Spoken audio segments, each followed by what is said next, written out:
¿Crees que las abuelas del campo cocinaban lanzando ingredientes al azar y esperando que saliera algo comestible? Nada más lejos de la realidad. Las mujeres de las montañas acumulaban una sabiduría culinaria transmitida de generación en generación. Conocimientos pensados para estirar cada moneda, conservar las cosechas y convertir restos en alimento. Hoy vamos a adentrarnos en trucos de cocina rural olvidados que casi nadie recuerda ya. Guardar la grasa del tocino en una lata junto a la cocina era la base de la economía doméstica en los hogares de montaña. Era tan esencial que ninguna mujer se planteaba cocinar sin ella. Cada mañana, después de freír el bacon curado en sal, la abuela colaba cuidadosamente la grasa derretida y la vertía en una vieja lata de café que permanecía templada cerca de la estufa de leña. Aquella grasa dorada era auténtico oro líquido. Servirá para freír huevos, curar sartenes, dar sabor a las alubias, engrasar moldes de pan y enriquecer la masa del pan de maíz. La lata podía durar años, siempre rellenándose, acumulando capas de sabor ahumado que ningún producto industrial podría imitar.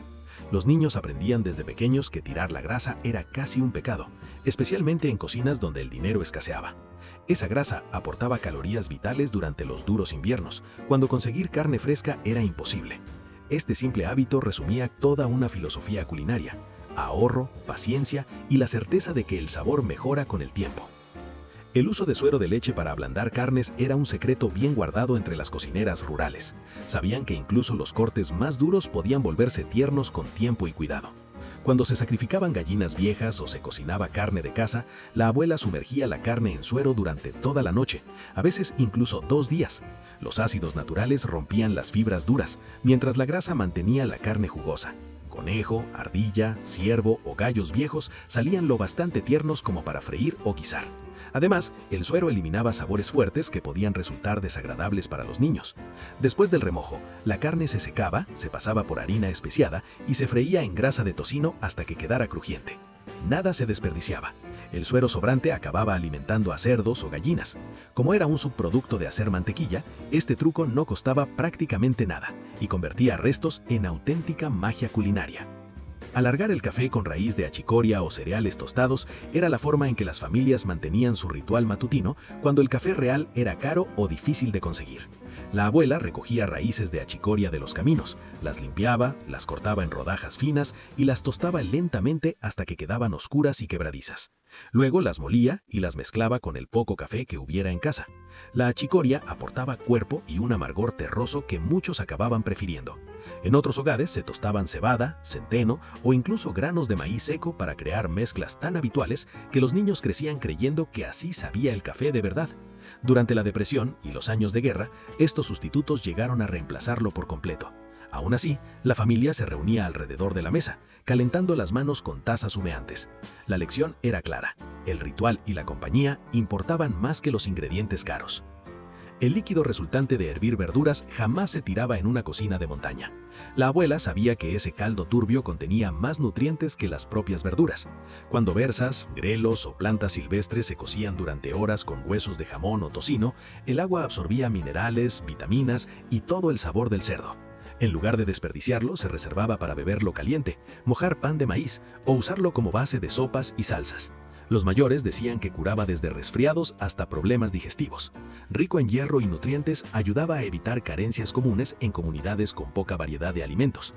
Los niños aprendían a disfrutar su sabor salado, empapando el pan hasta que quedaba a medio camino entre sopa y gachas.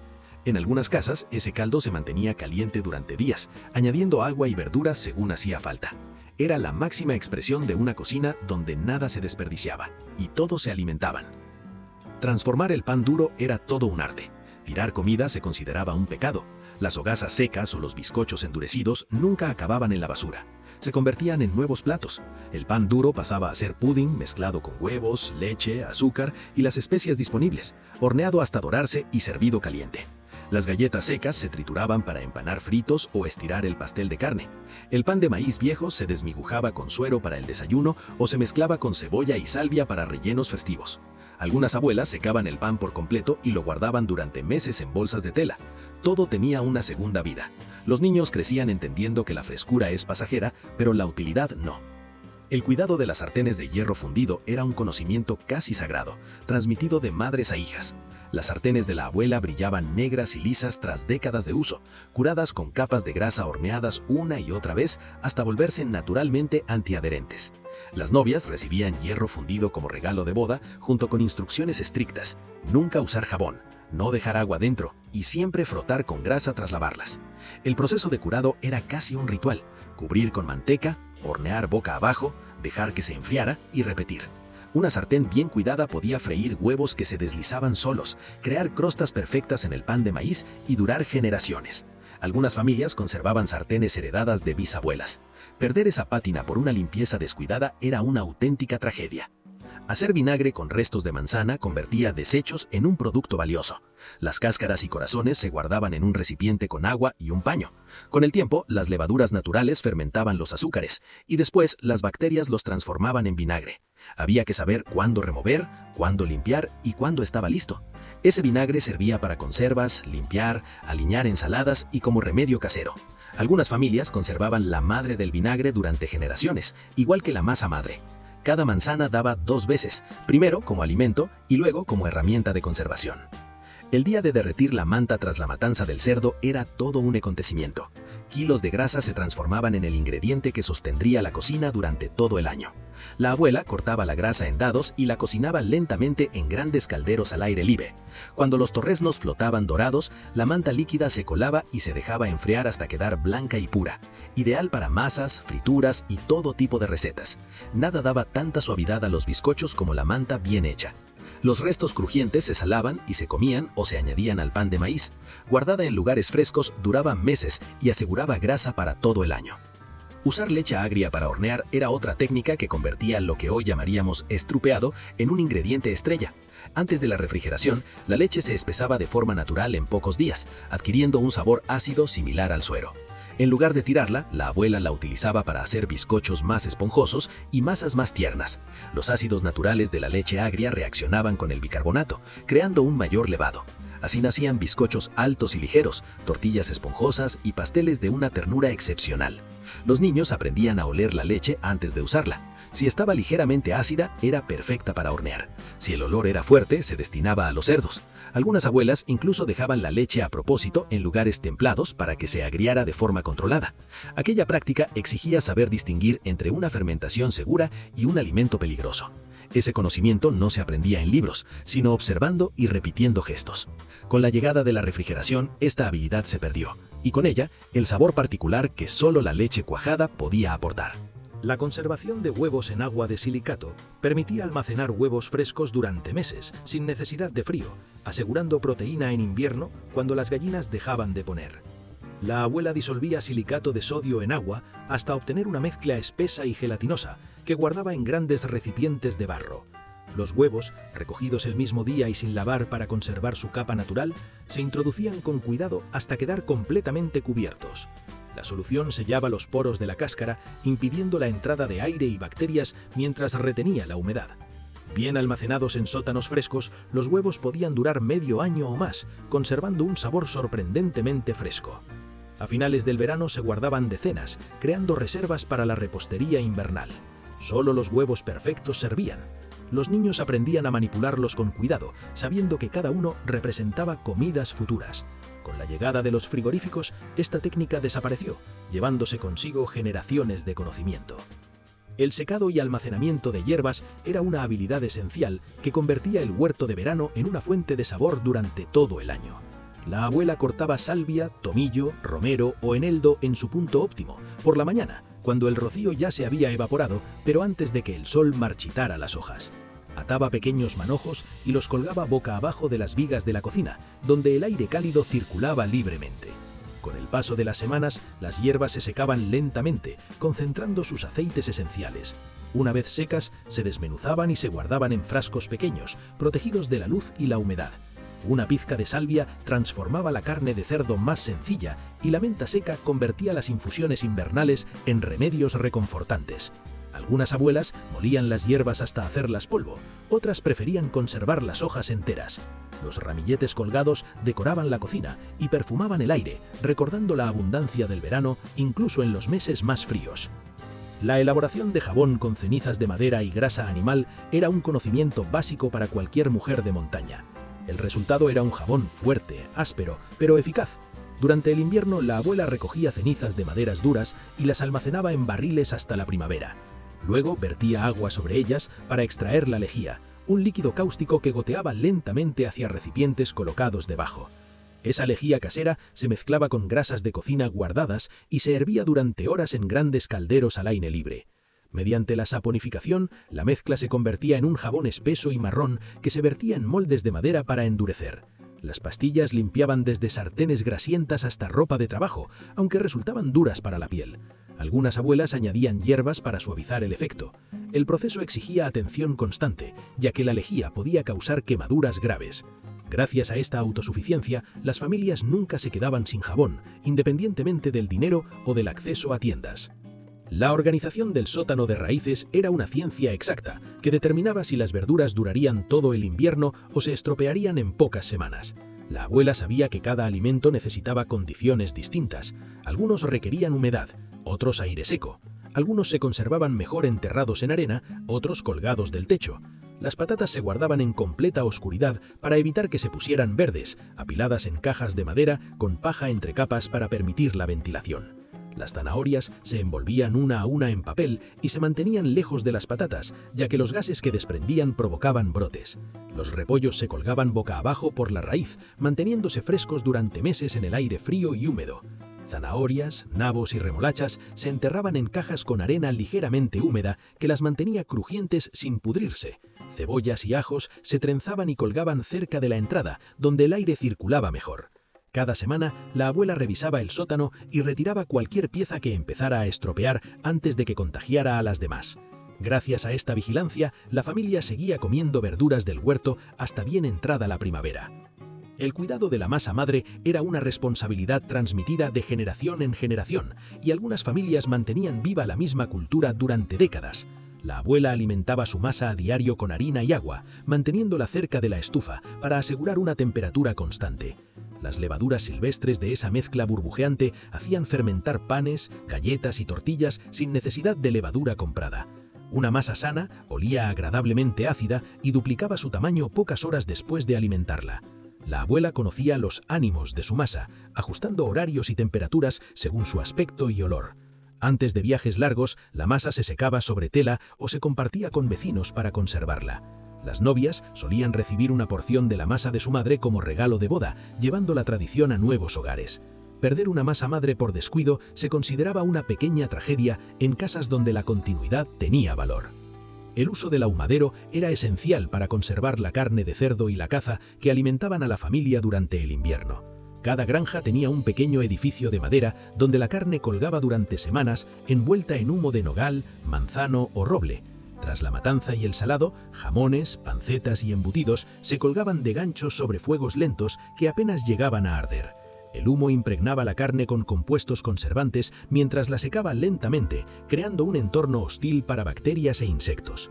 La abuela revisaba el ahumadero a diario, regulando la ventilación y añadiendo leña para mantener la temperatura y la densidad del humo. El proceso podía durar 3 semanas o más para piezas grandes y exigía paciencia y atención. Bien ahumada, la carne podía conservarse hasta 1 año en despensas frescas, proporcionando proteína cuando no había carne fresca. Ese sabor ahumado se volvió tan característico que la carne comprada parecía insípida en comparación.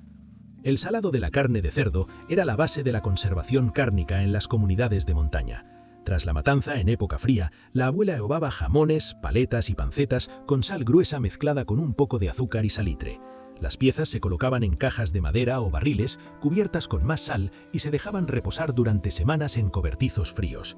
La sal extraía la humedad y penetraba profundamente, creando un ambiente donde las bacterias no podían sobrevivir. Las piezas grandes requerían más tiempo. Algunos jamones permanecían en sal más de 1 mes. Tras el curado, se retiraba el exceso de sal y la carne se ahumaba o se guardaba en bolsas de tela en lugares frescos. Antes de cocinarla, era necesario remojarla por la noche para suavizar el sabor. Esta técnica exigía conocer temperaturas, tiempos y cantidades que variaban según el clima y el tamaño de la pieza. El batido de mantequilla era una tarea semanal que transformaba la nata acumulada de la leche diaria en la grasa dorada imprescindible para cocinar. La abuela recogía la nata durante días, dejándola madurar ligeramente en fresco hasta tener suficiente. Luego la vertía en una mantequillera de madera o barro y comenzaba el trabajo rítmico de subir y bajar el embolo durante lo que parecía una eternidad hasta que la grasa se separaba del suero. Los niños se turnaban, cansándose, antes de que la mantequilla apareciera en grumos dorados flotando en el líquido. La mantequilla se lavaba varias veces con agua fría para eliminar restos de suero, se amasaba con palas de madera para sacar la humedad y se salaba para conservarla. El suero sobrante se usaba para hornear. La mantequilla casera tenía un sabor más profundo y complejo, reflejo directo de la alimentación de las vacas. Estirar la carne con ingredientes de relleno era un arte que permitía alimentar a familias numerosas con pequeñas cantidades de proteína sin que nadie se sintiera engañado. La abuela mezclaba la carne picada con avena, pan rallado, migas de galleta o arroz cocido, creando platos jugosos y sabrosos que rendían el doble. Los rellenos absorbían los jugos durante la cocción, evitando pérdidas. En los guisos había más patatas, zanahorias y cebollas que carne, pero el caldo tenía tanto sabor que cada cucharada resultaba satisfactoria. Las sopas comenzaban con huesos de jamón o carcasas de pollo, que hervían durante horas aromatizando litros de líquido que se convertían en comidas para varios días. Las salsas hechas con restos de la sartén se extendían sobre pan o galletas, dando la sensación de carne sin el gasto. Los niños crecían saciados sin darse cuenta cuánta poca carne contenían realmente aquellos platos. El secreto estaba en las proporciones y en el sazonado, capaces de hacer abundante lo modesto. El reaprovechamiento del agua de cocción era una norma básica en las cocinas rurales, donde incluso los líquidos tenían valor y nada se tiraba sin necesidad. El agua de cocer patatas, espesa por el almidón, nunca se desperdiciaba. Se utilizaba como base para masas de pan, aportando humedad y ayudando a que los panes levaran mejor, con una miga suave y tierna. El agua de hervir verduras se destinaba a sopas y salsas, en lugar de tirarse, ya que contenía vitaminas y sabor que de otro modo se perderían. El agua usada para cocer jamón o tocino se reservaba para guisar alubias, impregnándolas de aroma ahumado sin necesidad de añadir más carne. Incluso el agua de la pasta, cargada de almidón, servía para espesar salsas o alimentar animales. La abuela mantenía ollas con estos líquidos en la parte trasera de la cocina, incorporándolos sin esfuerzo a la siguiente comida. Era una forma de entender que durante la cocción los nutrientes y el sabor pasan al agua, convirtiéndola en un recurso valioso, algo que hoy muchos desechan sin pensarlo. Teñir con pieles de cebolla era una práctica sencilla que transformaba restos de cocina en colores hermosos para telas del hogar. Durante todo el año, la abuela guardaba las capas secas de cebolla en bolsas de tela hasta reunir suficiente material para un tinte. Las pieles se hervían durante horas, liberando tonos dorados y cobrizos intensos. Lana, algodón e incluso huevos de Pascua salían del baño teñidos en colores que iban del amarillo suave al naranja quemado. No hacían falta productos caros, ya que los propios compuestos naturales de la cebolla fijaban el color. Los niños ayudaban a reunir las pieles y observaban cómo las telas blancas entraban en la olla y salían transformadas. Algunas abuelas experimentaban con otros restos: cáscaras de nuez para marrones, hojas de remolacha para rosados o bayas silvestres para tonos violáceos. Aquello demostraba que la belleza podía surgir de lo que otros tiraban. Mantener la leche fresca sin refrigeración exigía ingenio y un conocimiento práctico de la evaporación. La abuela guardaba la leche en recipientes de barro envueltos en arpillera húmeda, colocados donde corría la brisa. Al evaporarse el agua del tejido, el calor se alejaba del recipiente, manteniendo la leche más fría que el ambiente. Algunas familias construían pequeñas casetas sobre manantiales de agua fría, donde la temperatura constante enfriaba leche y mantequilla. Otras excavaban sótanos tan profundos que el calor del verano no llegaba. También se bajaban jarras a los pozos, suspendidas justo por encima del agua fría. Estos métodos alargaban la frescura de la leche de horas a días, haciendo posible el consumo de lácteos incluso en pleno verano. Los niños aprendían a rehumedecer las telas antes de que se secaran del todo. Eran técnicas que requerían atención diaria, algo que hoy hace automáticamente un refrigerador. La costura con sacos de harina transformaba simples bolsas de algodón en ropa, cortinas, colchas y textiles domésticos. Con el tiempo, los fabricantes comenzaron a imprimir diseños atractivos en los sacos, sabiendo que las mujeres rurales los reutilizarían. La abuela descosía cuidadosamente las costuras para aprovechar la mayor cantidad de tela posible.